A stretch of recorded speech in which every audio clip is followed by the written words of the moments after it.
嘿，大家伙儿早喽！8月30号星期五，又要周末了。今儿穿了一整身新衣服，这是菲比特的，昨天新收到的。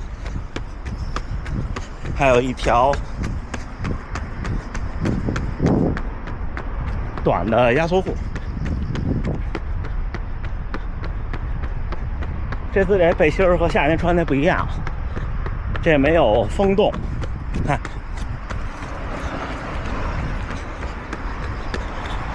这就是夏末、初秋还不太冷的时候穿。风洞的估计再凉一点穿的时候，就风穿过去就还挺明显的。昨天下午收到的，从中国寄过来太快了，4天 DHL。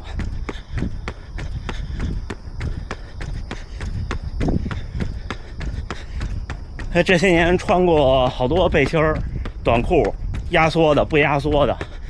我刚开始跑步的时候还买过一件压缩的上衣，有袖的。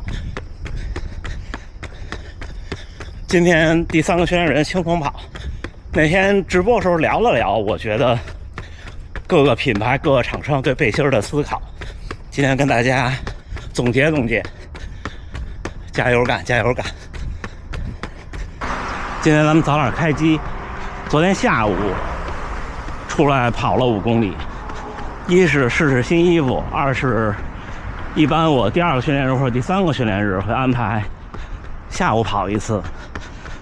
这个月到现在，今天跑完可能快540公里，明天还有1天，说是明天台风就来了，但是这个预测1天3变。而且到大阪这儿，台风已经不够强了，所以也不用太在意。我觉得这衣服啊是这样，咱们先说衣服啊，Nike 跟阿迪，还有一众国内品牌，还有 ASICS， 我觉得他们的出发点不一样，所以造成现在的差异。那天直播的时候我也是这么说的。我觉得像 Nike 和阿迪这种品牌是自上而下的。就是他一开始是为了精英运动员服务，然后之后呢，开始在市售给普通的爱好者。然后好多国内品牌呢，因为咱们坦白说，它发展的较晚，那时候市场已经就精英运动员的市场、赞助商什么的，几乎已经被垄断了。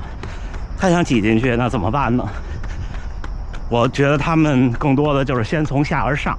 就先给普通爱好者做衣服，然后呢，再一步一步的往精英竞速那儿去靠。在这一点上呢，无论从版型和配色，还有价格都能看出来。但是价格这个有其他的原因，几乎我知道的所有中国品牌，在这儿都没有官方正规的销售途径，不管是线下还是线上。所以它还不是一个全球化的品牌，成本没有那么高，所以现在还便宜。所以国内的小伙伴们可以抓住这个机会，对吧？现在，因为毕竟 Nike 和阿迪的背心确实不便宜。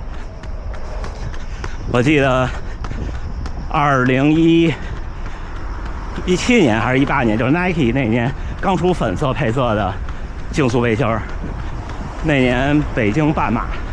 跑了个不错的成绩，然后之后奖励了自己一件500多块3里屯。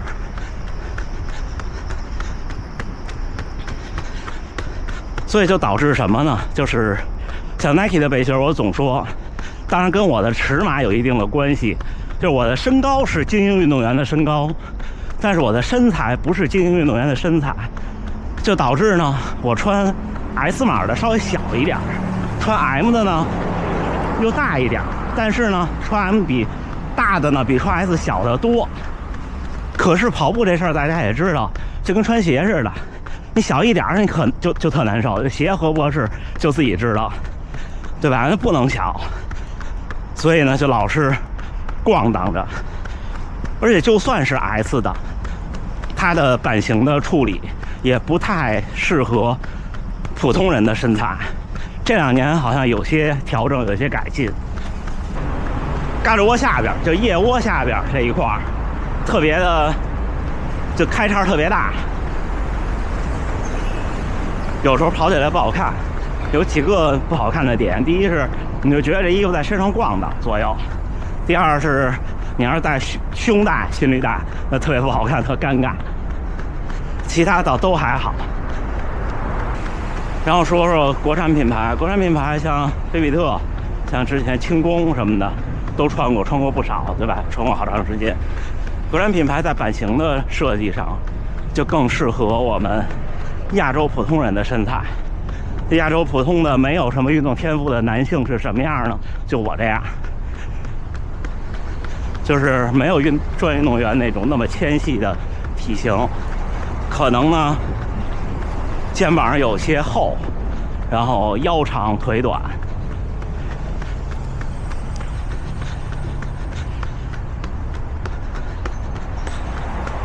但这几件穿上就会明显觉得相对的贴身一点。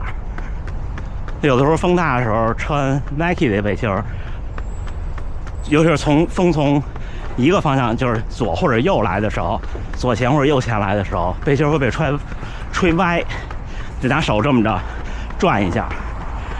而菲比特和轻工什么的，到这点都还好，但是他俩走了不同的路子。那天直播我也说，就是你总是要牺牲点什么。你看 Nike 牺牲的是对大众跑者、普通的非精英的身材，穿上以后没那么好看，然后可能没那么舒适，不好选号码。但是呢，它的那个材料和版型对精英运动员来说，确实是挺好的。然后国产品牌，它的思路是，我觉得让更多的人愿意买、喜欢、好看，然后穿着呢也挺舒服，或者说没有什么不适感。那这时候你看轻工是怎么做的？我的分析啊，都不是品牌跟我说的，都是我的分析。轻工那件我老穿的紫的那件，就最贵那件，它的材料特软，就解决它一些要贴身剪裁，又怕穿上不适勒得慌或者磨，就能解决这个问题。再说菲比特这个品牌，我觉得就是它不像轻工，在这种顶级它的对应的顶级竞速的背心上，去让这面料特软特弹，去解决那个问题。同时呢，它也在剪裁上做了折中，就是不像穿 Nike 那种就最贵的竞速背心儿，普通人穿有的时候穿上去感觉怪怪的。有时候这衣服是这样，你穿上跟电视里运动员穿上完全同一个东西，完全是两个样。我不一开始还说，我还原来刚开始跑步的时候买过压缩上衣，那我穿上根本没法看。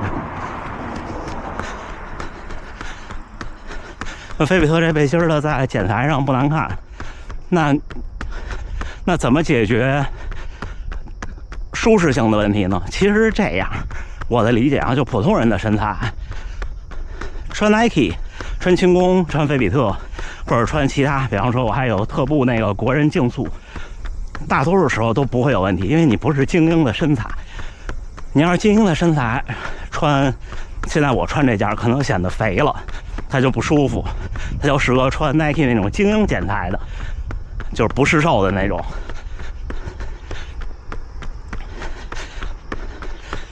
Nike 那个市售跟给精英专门的那种也不一样，市售的也没有那种那么激进，但是呢，保守的度还不太够。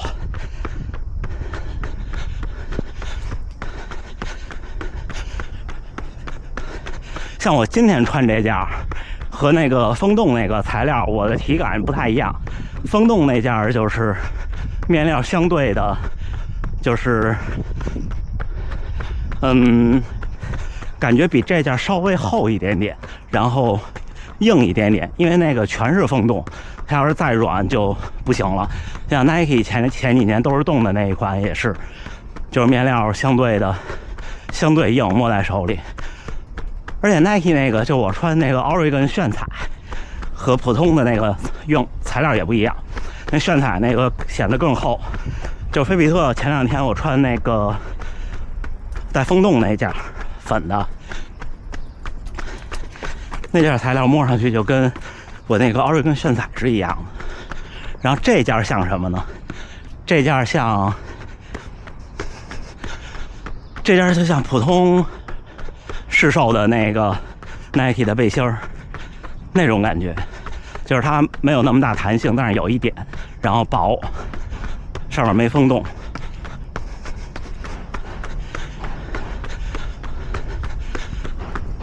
我简单总结一下，就是如果您是个业余精英的身材，特精英，比我还精瘦的那种，那您穿什么都好看。如果我是您的体型上限，就我这样的，我现在57公斤，1.69米。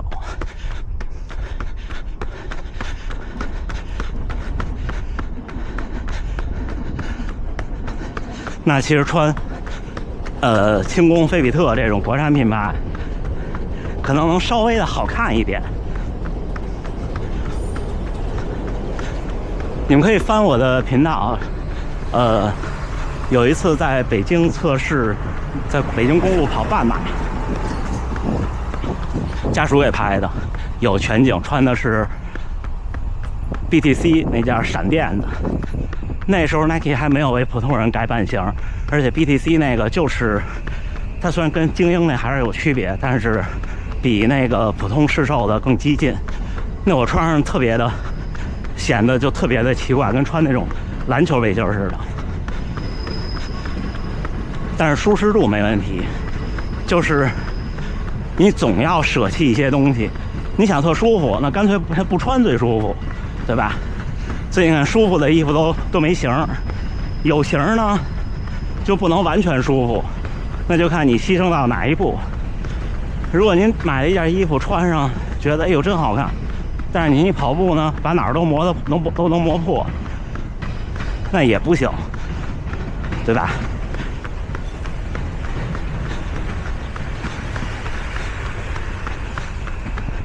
我给大家的购买建议就是，如果您瘦不成我这样了，可以先试试国产品牌。Nike、阿迪这种呢，穿上可能不够好看。那裤子这事儿就是，我觉得都差不太多。就有的裤子比较激进，有的品牌的相对压缩感强，有的品牌压缩感弱。像 Nike 就没有那种压缩感强的竞速短裤，因为专业运动员比赛的时候，他就需要一个贴身的半弹，而我们长期训练的时候，有一定的压缩感，对肌肉可能稍微好一些。这就看您喜欢。我穿过的所有压缩裤都不磨裆，收纳也都 OK。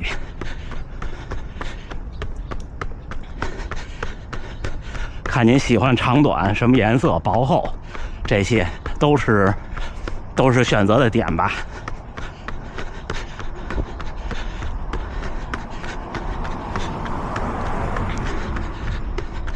然后最后说一点，就是背心儿，就是有风洞跟没有风洞，在别号码布的时候会有不一样的体验。有风洞的可能稍微好别一点，没风洞的呢，我的经验是扎的时候慢一点，从那个布的，就是支撑布那线的2个线中间扎出去，你别一下猛的使劲往里扎，然后每次都扎那儿就行了。然后有人又说为什么不用磁铁那种？磁铁那种谁用谁知道。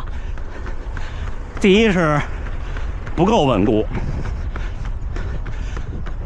有时候会出意外；第二是它那种会把衣服摁出4个那种凹下去的印儿来，不太好让衣服恢复原状，还不如扎一个眼儿。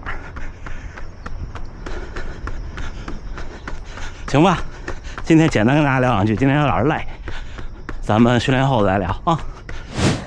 哎， 8月30号星期五清晨7点11，训练结束，第3个训练日。今天真累了，17公里5分09，拿着相机没有手，不看心率了，130多吧可能。最后冲了一下那个大阪城里边那个大坡，还行。你看昨天说有点肌肉酸痛，今天就完全没事了，但是疲劳还是在的，这没办法。还有就是你说比赛穿什么呢？我觉得对普通人来说吧，你只要是这个品牌的竞速旗舰款，说实话对普通人影响都不会太大。但是比赛我还是建议穿这种背心儿，北方叫什么跨栏背心儿是吧？这种竞速背心儿。如果您实在穿不惯，再穿那个有袖的。你今儿这裤子也是新的，那这儿这也有这个兜，看没竖着的。那这种竖着兜可能更好拿东西。就衣服的收纳这事儿呢，你要像我跑100公里，或者是您有人玩越野什么的，是有很重要的意义的。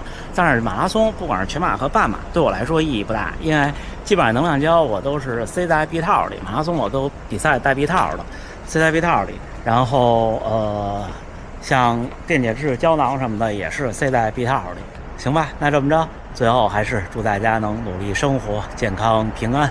明天第4个训练日，咱们还是回复评论，回复弹幕，有什么想跟我聊的，大家多在节目下边发评论，好吗？咱们下回再见。